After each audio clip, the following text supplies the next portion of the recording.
क्या आप जानते हैं, कुश लव का जुड़वा भाई नहीं बल्कि उसका क्लोन था। जी हाँ, आपने बिल्कुल ठीक सुना। माँ सीता ने सिर्फ एक ही पुत्र को जन्म दिया था जिसका नाम था लव। लेकिन फिर उनके दो पुत्र कैसे हुए, चलिए बताता हूँ आपको। लेकिन ये बताने से पहले मैं आपको कुछ और बताना चाहूंगा।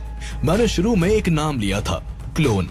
अब इसके बारे में तो हम सब ने सुना भी है और मूवीज में देखा भी है, लेकिन ये क्लोन है क्या? दोस्तों, क्लोन का मतलब है बिना किसी फिजिकल रिलेशनशिप के एक जीव से दूसरे जीव को तैयार करना। और अगर क्लोन बनाने की बात बताऊं तो दुनिया का पहला क्लोन एक भेड़ का बनाया गया था जिसका नाम था डॉली।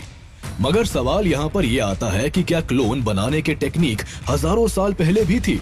अगर देखा जाए तो क्लोन से जुड़ी कई घटनाएं आपको रामायण काल के समय में सुनने को मिल जाएंगी। अब यही वाली घटना ले लीजिए जो हमारी कहानी कुश के जन्म से ही जुड़ी हुई है।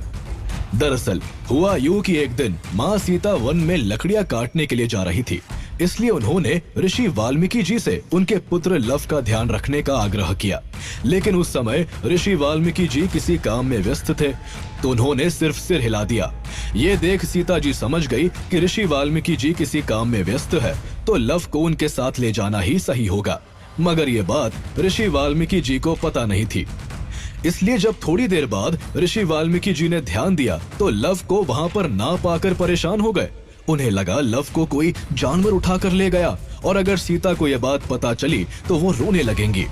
इसी वजह से ऋषि वाल्मीकि जी ने पास में पड़ी कुशा को उठाकर एक बच्चे का ढांचा बनाया और मंत्रों द्वारा उसे जीवित कर एक बालक का निर्माण किया जो बिल्कुल लव जैसा ही दिखता था। अब जब कुछ देर बाद माँ सीता वन से लौटी तो ऋषि वाल्मीकि जी ने देखा कि लव तो सीता जी के साथ ही है।